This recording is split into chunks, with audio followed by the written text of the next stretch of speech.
Hello student, मैं एकता सिंह आप सभी का ज्ञान चैतन्य चैनल में बहुत बहुत स्वागत करती हूँ। आज के इस टॉपिक में हम यहाँ पर सांप्रदायिक निर्णय और पूना समझौता से संबंधित क्वेश्चन देखने वाले हैं। हमारा 33वां वीडियो है मॉडर्न हिस्ट्री का।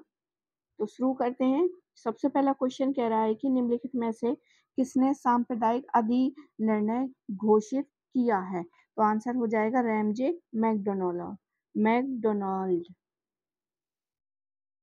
अंग्रेजों की बांटो और राज करो की नीति का असली रूप तब सामने आया जब ब्रिटिश प्रधानमंत्री रैमजे मैकडोनाल्ड ने 16 अगस्त 1932 को सांप्रदायिक निर्णय यानी कम्युनल अवार्ड प्रस्तुत किया। इसके तहत कानूनी रूप से दलित वर्ग को भी अल्पसंख्यक मानकर हिंदुओं से अलग कर दिया गया। इसके तहत प्रत्येक अल्पसंख्यक समुदाय के लिए विधान मंडलों में कुछ सीटें आरक्षित कर दी गई। इसके सदस्यों का चुनाव पृथक निर्वाचन मंडलों द्वारा किया जाना था। मुसलमान, सिख और ईसाई पहले से ही अल्पसंख्यक माने जा रहे थे। गांधी जी ने इस समय यरवदा जेल में थे। उन्होंने इसके विरोध में आमरण अनशन कर दिया। मदन मोहन मालवीय, राजेंद्र प्रसाद, पुरुषोत्तम दास और राजगोपालाचारी के प्रयासों से गांधी जी और अम्बेडकर ने पूना पैक्ट हुआ। कब हुआ? ये 24 सितंबर।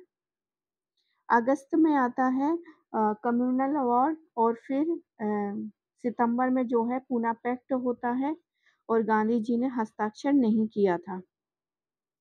इस पर हिंदुओं की ओर से मदन मोहन मालवीय ने हस्ताक्षर किए थे, जिसके तहत पृथक निर्वाचन मंडल यानी दलित समाप्त कर दिया गया। मतलब कोई अलग जो है पृथक निर्वाचन मंडल में दलित को शामिल नहीं किया गया, समाप्त कर दिया। लेकिन प्रांतीय विधान मंडलों में दलितों के लिए आरक्षित सीट की संख्या 71 से बढ़ाकर 148 कर दी गई। केंद्रीय विधान मंडलों में आरक्षित सीटों की संख्या में दलित वर्गों के लिए 18% बढ़ा दिया गया। तो यहाँ पर दो मेन वो हुए थे। एक तो जो हमारे प्रांतीय विधान मंडल है उनमें कितनी सीट होंगी? 71 की जगह 148 और केंद्रीय विधान मंडल में सीटें रहेंगी दलितों के लिए 18%। अगला क्वेश्चन है पूना पैक्ट में डॉक्टर बी आर अम्बेडकर के साथ दूसरा हस्ताक्षरकारी कौन था? तो मदन मोहन मालवीय जी हो जाएंगे। आगे देखते हैं 1932 में पूना समझौता किसका सीधा संबंध था? तो दलित वर्ग से। डी ऑप्शन सही हो जाएगा। आगे देखते हैं निम्नलिखित में से किसने ऐतिहासिक सन 1932 में पूना समझौते में हस्ताक्षर नहीं किए थे? तो एम के गांधी जी ने। अगला क्वेश्चन है सांप्रदायिक अधिनिर्णय की घोषणा के पश्चात निम्नलिखित में से किसे संपादित किया गया था? तो आंसर है पूना समझौता। अगला क्वेश्चन है मैकडोनाल्ड के सांप्रदायिक पंचायत ने किसे पृथक निर्वाचन क्षेत्र एवं आरक्षित सीटें आवंटित नहीं की गई थी? तो ये बौद्धों को बौद्धों के लिए। ब्रिटिश प्रधानमंत्री रैमजे मैकडोनाल्ड ने 16 अगस्त 1932 में सांप्रदायिक पंचायत की घोषणा की, जिसके तहत मुसलमानों, सिखों, भारतीय ईसाइयों के लिए निर्वाचन पृथक निर्वाचन मंडल से होना था। इसके अतिरिक्त स्त्रियों के लिए स्थान का आरक्षण तथा वाणिज्य, उद्योग, चाय, खनन एवं बामन संघों और जमींदारों को प्रतिनिधित्व मिला था।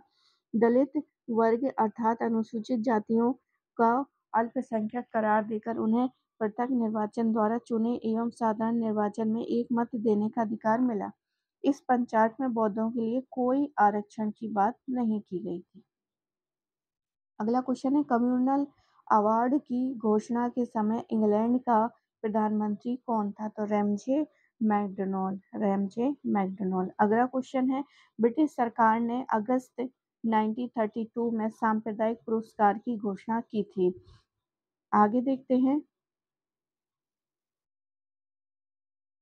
आर है इसका। इसके तहत प्रत्येक अल्पसंख्यक समुदाय के लिए विधान मंडलों में कुछ सीटें सुरक्षित की गई थी, जिसके तहत सदस्यों का चुनाव पृथक निर्वाचन मंडल से होना था। तो यहाँ पर जो है दोनों ही चीज़ें सही हैं और व्याख्या भी यहाँ पर सही है। व्याख्या देखते हैं। 16 अगस्त 1932 को सांप्रदायिक पुरस्कार की घोषणा की गई थी, जो अंग्रेजों की विघटनकारी नीति का एक और प्रमाण था। इसके तहत प्रत्येक अल्पसंख्यक समुदाय के लिए विधानमंडलों में कुछ सीटें सुरक्षित की गई थीं। इसके लिए सदस्यों का चुनाव पृथक निर्वाचन मंडल से होता था। इस पृथक प्रतिनिधित्व के नियम का कांग्रेस द्वारा पुरजोर विरोध किया गया और सितंबर 1932 को पूना पैक्ट के नाम से नया समझौता परिदृश्य में अस्तित्व प्राप्त कर सका। ए और आर है। पूना पैक्ट में कम्युनल अवार्ड के उद्देश्य को धराशायी कर दिया। इसके माध्यम से संसद और विधानसभा में अनुसूचित जातियों और अनुसूचित जनजातियों के सीट के मार्ग प्रशस्त हुआ। तो दोनों ही चीजें यहाँ पर सही हो जाएंगी। ए ऑप्शन सही है। आगे देखते हैं। निम्नलिखित में से किसने डॉक्टर भीमराव अंबेडकर पर यह कहकर आक्रमण किया कि अंबेडकर को उदार ब्रिटिश सरकार द्वारा थोपा गया नेतृत्व प्राप्त हुआ था, क्योंकि उनकी सेवाएं राष्ट्रवादी नेताओं को बाधा पहुंचाने के लिए आवश्यक थी। तो डॉक्टर बी एम मुंजे थे। बी एम मुंजे यहाँ पर सही हो जाएगा। रेमजे मैकडोनाल्ड के सांप्रदायिक पंचायत के तहत दलितों के आरक्षण के मुद्दे का नेतृत्व करने एवं पृथक निर्वाचन मंडल आदि की मांग करने तथा सरकार द्वारा उन्हें समर्थन देने से क्रुद्ध डॉक्टर बी एम मुंजे ने अंबेडकर को कहा कि अंबेडकर को उदार ब्रिटिश सरकार द्वारा थोपा गया नेतृत्व प्राप्त हुआ था, क्योंकि उनकी सेवाएं जो है राष्ट्रवादी नेताओं को बाधा पहुंचाने के लिए आवश्यक थी। अगला क्वेश्चन है। 1932 में पूना पैक्ट के बाद हरिजन सेवक संघ की स्थापना हुई थी और ये किसने की थी? तो हमारा आंसर क्या हो जाएगा?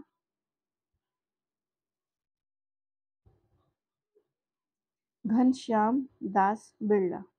क्या हो जाएगा? घनश्याम दास बिरला। 1932 में पूना समझौता महात्मा गांधी और भीमराव अंबेडकर के बीच हुआ था। इस समझौते में हरिजन के लिए पृथक निर्वाचन क्षेत्र गठित करने की योजना को समाप्त करके उनके लिए सीट आरक्षित किए जाने का प्रावधान था। पूना पैक्ट के बाद स्थापित किए गए हरिजन सेवक संघ के अध्यक्ष घनश्याम दास बिरला थे। अगला क्वेश्चन है।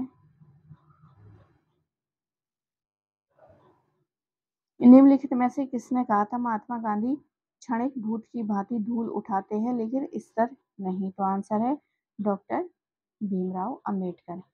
भारत के संविधान निर्माता एवं स्वतंत्र भारत के प्रथम कानून मंत्री डॉक्टर बी आर अम्बेडकर ने कहा था कि महात्मा गांधी क्षणिक भूत की भांति धूल उठाते हैं लेकिन स्तर नहीं उठाते।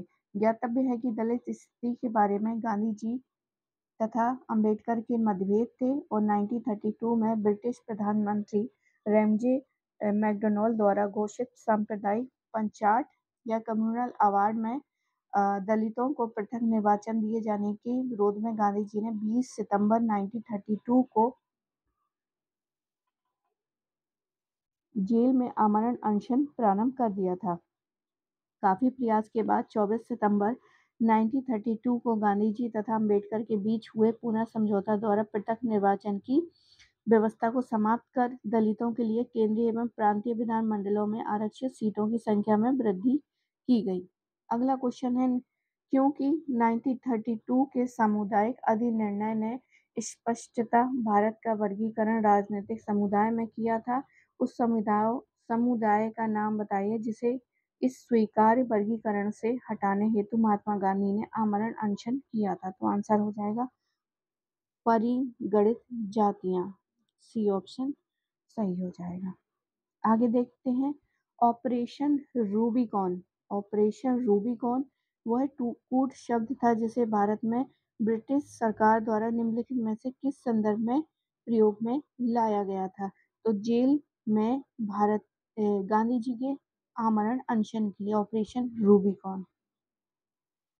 ऑपरेशन रूबिकॉन शब्द का चुनाव जो है लॉर्ड लिथगो द्वारा पूना के आगा पैलेस में गांधी जी के आमरण अनशन के दौरान उनकी संभावित मृत्यु की सूचना देने हेतु किया गया था। तो ये थी कुछ इम्पोर्टेंट क्वेश्चन। तो आई होप आपको ये वीडियो पसंद आया होगा। पसंद आया हो तो प्लीज़ लाइक करें, शेयर करें, सब्सक्राइब करें। मिलते हैं हम अगले वीडियो में। पूरा वीडियो देखने के लिए आप सभी का बहुत बहुत धन्यवाद।